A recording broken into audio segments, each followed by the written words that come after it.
ఆదిలాబాద్ లో శ్రీరామనవమి ఉత్సవాలు వైభవంగా ప్రారంభమయ్యాయి. జిల్లా కేంద్రంలోని ఇస్కాన్ శ్రీకృష్ణ దేవాలయం నుంచి పురవీధుల గుండా భారీ శోభయాత్ర నిర్వహించారు. ఈ కార్యక్రమంలో ఇస్కాన్ కు చెందిన గురూజీ ప్రణవానంద స్వామీజీతో పాటు ఆదిలాబాద్ ఎమ్మెల్యే పాయల్ శంకర్ పాల్గొన్నారు. శ్రీకృష్ణ ఆలయం నుంచి పట్టణ పురవీధుల గుండా నిర్వహించిన శోభయాత్రలో భారీ సంఖ్యలో భక్తులు పాల్గొనగా భక్తుల నృత్యాలు ప్రత్యేక ఆకర్షణ కలిగించాయి.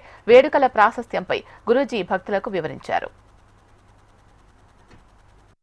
శ్రీరామనవమి పండుగను పురస్కరించుకొని ఆదిలాబాద్లో ఒకరోజు ముందు జరుగుతున్నటువంటి యొక్క శోభాయాత్రలో ఆదిలాబాద్ హిందూ బంధువులందరూ కూడా పాల్గొంటూ ఒక పండగ వాతావరణంలో ఈ యొక్క గొప్ప పండుగను జరుపుకుంటూ ప్రపంచంలో ఎక్కడ లేని విధంగా భారతదేశంలో జరుగుతున్నటువంటి పండుగల మీద ప్రపంచ దేశాలన్నీ కూడా ఈ దేశంలో జరుగుతున్నటువంటి పండుగలు ఎంత గొప్పగా ఉన్నాయి.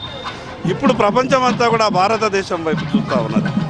రేపు శ్రీరామనవమి సందర్భంగా ఆదిలాబాద్ పట్టణంలో మరి గొప్ప శోభాయాత్ర నిర్వహిస్తూ ఉన్నాం.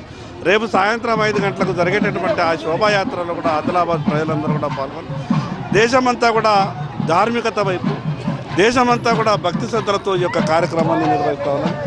అయోధ్యలో రామమందిర నిర్మాణం తర్వాత జరుగుతున్నటువంటి ఈ శోభాయాత్రలో మరింత ప్రత్యేకత అలంకరించుకుంది. ఈ యొక్క గొప్ప శోభాయాత్రలో పాల్గొంటున్నటువంటి సమయంలో భక్తులంతా కూడా ఒక సంతోషకరమైన ఆనందకరమైన ఒక వాతావరణంలో ఈ యొక్క కార్యక్రమాన్ని నిర్వహించడం.